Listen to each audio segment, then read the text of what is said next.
پاکستان کے شمالی علاقوں سے شروع ہونے والے سیلاب کی خبروں نے ہر روز ایک نئی زمین میں تباہی کی داستانوں کو رقم کرنا شروع کیا تو مزید بارشوں سے اس تباہی کے احاطے میں غیر متوقع اضافہ سامنے آتا چلا گیا اور دیکھتے ہی دیکھتے سرحد پنجاب، بلوچستان اور سندھ کے متعدد مقامات متاثر ہو چکے تھے۔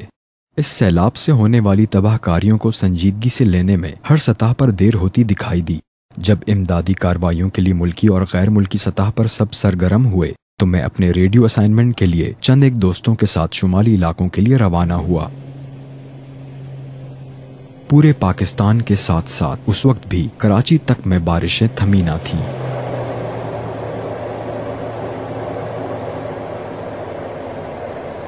پورے ملک کے آسمانوں کو مونسون کے گہرے بادلوں نے چادر کی طرح ڈھکا ہوا تھا۔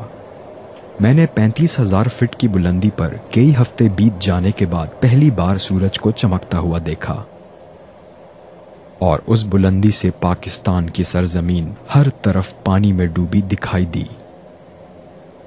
اس سیلاب سے پاکستان کا کل 20% زمینی رقبہ زیر آب آ چکا تھا اور اس کے نتیجے میں تقریباً 2 کروڑ افراد متاثر ہو کر بے گھر ہو گئے تھے۔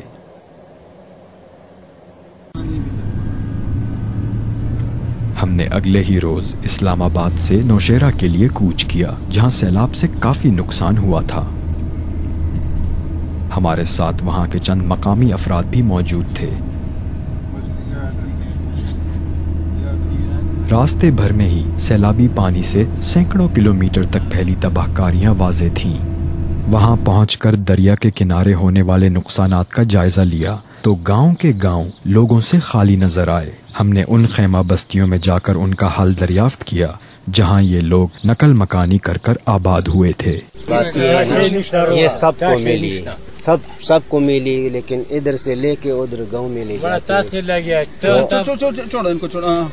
ادھر جو مٹی میں اس میں ہاتھ پیر مارتا ہے، ادھر کھانا پینا ادھر کرتا ہے۔ یہ نہیں کہ کسی کو کچھ نہیں ملا، شکر الحمدللہ ملتا، صحیح ملتا ہے، لیکن یہ آئندہ ہونا چاہیے۔ ابھی 2-4 دن یا 10 دن کا تو ہے، تو آئندہ ہونا چاہیے۔ آگے کوئی کاروبار بستر کپڑے وہ جی آج ہی آئے، سب کو مل گیا جی بستر۔ آج سے 5 منٹ پہلے ملے ہیں 3 گاڑی۔ اسی جوڑے میں میں اپنے گھر سے نکلی ہوں، وہی جوڑا ہے میرے گلے میں جو ہے، بس اس سے سوا کوئی نہیں تھا۔ ایک اندازے میں بتا کتنے خاندان ہوں گے یہاں پہ؟ ادھر جی یہ ٹینٹ ہے جی 233 ٹینٹیں لگی ہوئی ہے۔ 233 صحیح۔ اس میں ایسے بھی ہے کہ 2 بھائی بھی، یعنی کچھ اس طرح ایک ٹینٹ میں دوسرے جڑ کے رہے، یکا دکا ٹینٹ میں بھائی جوڑ کے رہتے ہیں۔ باقی اتنی خاندان اور بچے تو ہر ایک 5 آپ کو پتہ ہے۔ پیر سباق کا یہ یعنی اس کا تخمینہ لگائے جی یہ 25,000 پیر سباق بنتا ہے۔ ان میں سے جتنا متاثر ہوا ہے وہ پڑوس کے پاس گیا ہے، کوئی اسی گھر میں ٹینٹ لگائے ہوئے، تو اس کے بچے کچھ لوگ جو ہے وہ ادھر رہتے ہیں، سارے وہ بھی ہمارے جیسے جی۔ ان خیمہ بستیوں میں مقیم لوگوں کا اطمینان سن کر حیرت ہوئی، جن کی نہ صرف جائیداد اور گھر ابھی اجڑے تھے، بلکہ ان ٹوٹی پھوٹی دیواروں میں کبھی ان کی خوشیاں، غم اور سبھی خواب رہا کرتے ہوں گے۔ ہر طرف تباہی کے آثار تھے۔ تنکا جوڑ کر جس مکان کو یہ اپنا گھر کہا کرتے تھے، وہاں پانی سے ہونے والی بربادی کا خاموش رقص جاری تھا۔ صبح 4 بجے نماز کے ٹائم پہ، اس ٹائم کوئی اطلاع نہیں ملے ہم کو۔ پھر میں نے بچے جو ہے نا، ایک 2 آدمی پانی کھڑا ہوا تھا، جمع ہوا تھا۔ میرا جو اپنے گھر کے چھت تھا نا، وہ پانی میں ڈوب رہا تھا۔ اس میں پھر میں نے اپنے بچے کو نکال لیے کوٹھے پر، سیڑھی لگا کے نا، سیڑھی پر چڑھا کے کوٹھے پر، دوسرے کوٹھے پر میں مونٹھی پر چڑھ گیا نا، تو بچے دوسرے طرف میں نے نکال لیے۔ 2 گھر کا بچے تھے، بالکل کوئی نظر ہی نہیں آیا۔ بغیر کسی پیشگی اطلاع کے آنے والے اس سیلاب سے سڑکیں تک تباہ ہو گئی تھیں اور راستے صاف کرنے کا کام جاری تھا۔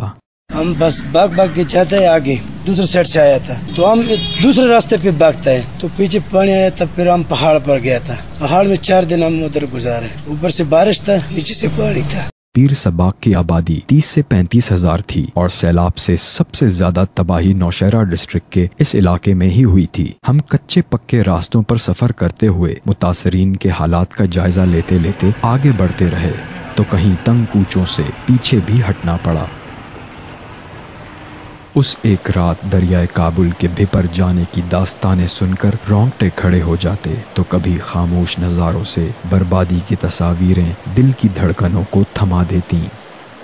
اس بات کا اندازہ صاف صاف لگایا جا سکتا تھا کہ لوگوں کی رہائش، فصلیں اور کاروبار تباہ ہونے کے ساتھ ساتھ زندگی 50 سال پیچھے چلی گئی تھی۔ لاکھوں لوگ گھروں سے نکل کر خیموں میں زندگی بسر کر رہے تھے اور امداد کے لیے لمبی لمبی قطاروں میں کھڑے تھے۔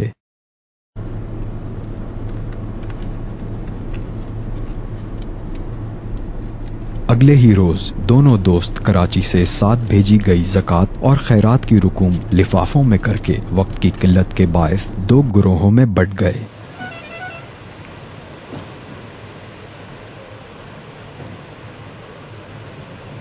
نوشہرہ کی طرح چارسدہ کا علاقہ بھی ہر طرف بھپرے ہوئے دریاؤں سے ہونے والی تباہی کی داستان کہہ رہا تھا۔ نہ صرف مکان، دکان اور فصلیں بلکہ پہاڑوں سے گرنے والے تیز پانی متعدد پلوں اور سڑکوں تک کو اپنے ساتھ بہا لے گئے تھے۔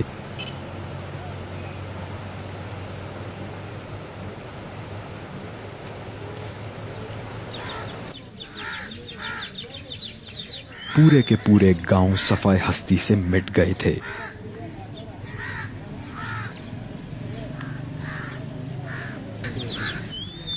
کہیں لوگوں نے اپنے گھروں کی چھت پر پناہ لے رکھی تھی تو کچھ چوکھٹیں ایسی بھی نظر آئیں جن کے ارد گرد کی دیواریں پانی میں کہیں بہہ چکی تھیں۔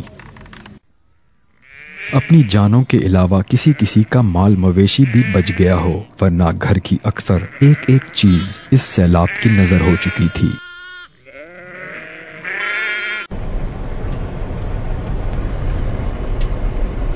آگے بڑھے تو کہیں پہلی بار سعودی عرب کی جانب سے اقوام متحدہ کے ورلڈ فوڈ پروگرام کے تحت آٹے کی ترسیل کا کام ہوتے دیکھا۔ ویسے تو یہ سرحد کی حزب اقتدار جماعت کے سربراہ کا حلقہ تھا، مگر آج تک کوئی ایک حکومتی اہلکار بھی ان کی باز پرس کو نہیں آیا تھا۔ ایسے میں یہ امداد ان لوگوں کے لیے غنیمت ٹھہری تھی۔ 45 ڈگری سینٹی گریڈ اور شدید حبس میں یہ لوگ ایک دن پہلے علاقہ مکینوں سے اکٹھا کیے گئے شناختی کارڈ پر نام پکارے جانے کے بعد بڑے منظم طریقے سے ٹرک پر لدے آٹے میں سے اپنا حصہ حاصل کر رہے تھے۔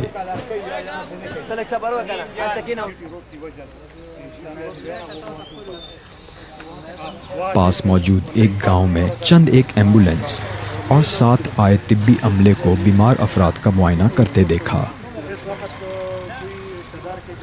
سیلاب سے ہونے والے نقصانات کے باوجود یہ لوگ اپنی خستہ حالی اور بچے کھچے سرمایے کے ساتھ حالات کا مقابلہ کر رہے تھے۔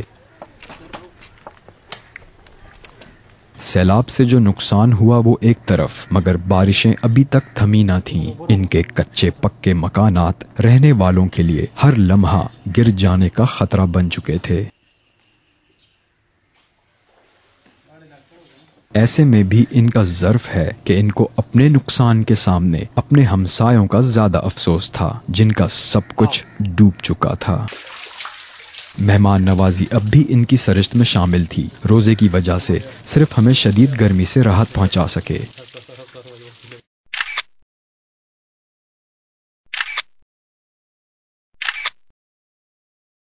میں نے اس سفر کے دوران نہ صرف سیلاب کی تباہ کاریوں کا جائزہ لیا بلکہ ان بلند حوصلوں اور انسانی عزائم کو قریب سے دیکھا جو تمام خلقت میں انسان کو معراج بخشتی ہیں۔